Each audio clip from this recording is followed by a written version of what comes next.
Hello everyone, সকলকে happy independence day. This is doctor Sneha. Welcome to my mini blog. আজ সকালে উঠতে late হয়ে যাওয়ায় খুব তাড়াহুড়োতে বেরিয়েছি। রাস্তায় যেতে যেতে দুজনের মনে পড়লো যে ব্রেকফাস্টের কথাই ভুলে গেছি।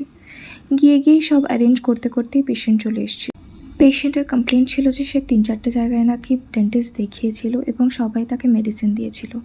কেউ নাকি এক্সট্র্যাক্ট করছিল না দাঁত, সেই জন্য আগে আমরা এক্স রে করে নিলাম। দেখলাম দাঁতটা পার্শিয়ালি ভেঙেছিল আর পেশেন্ট ছিল অলরেডি খুব পেনে।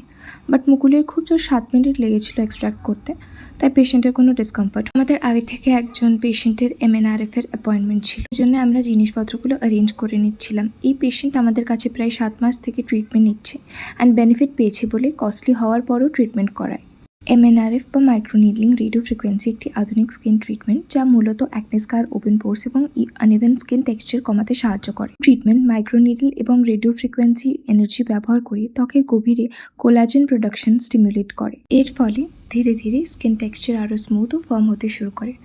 সাধারণত ভালো ফলের জন্য একাধিক সেশনের প্রয়োজন হতে পারে, তবে ট্রিটমেন্টের আগে অবশ্যই কোনো কোয়ালিফাইড কসমেটোলজিস্ট বা ডার্ম্যাটকে সাজেস্ট করে নেওয়া ভালো। এই ট্রিটমেন্টটা অনেক টাইম কনজিউমিং, তাই অলমোস্ট 3:30 বেজে গেছিলো আমাদের বেরোতে।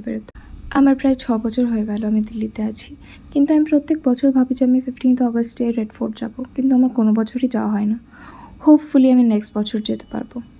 রাস্তায় যেতে যেতে একটা স্কুলে দেখলাম ফ্ল্যাগ হোয়েস্টিং হয়েছে, সেটা দেখে ডিএভির কথা খুব মনে পড়ছিল। তারপর বাড়ি ফিরতে ফিরতে প্রায় 4:45 বেজে যায়। আবার বিকেলে 6টায় অ্যাপয়েন্টমেন্ট ছিল, তাই জলদি লাঞ্চ করে একটু রেস্ট নিয়ে নিই। দুক্কা পরের ব্লগে আবার দেখা হবে।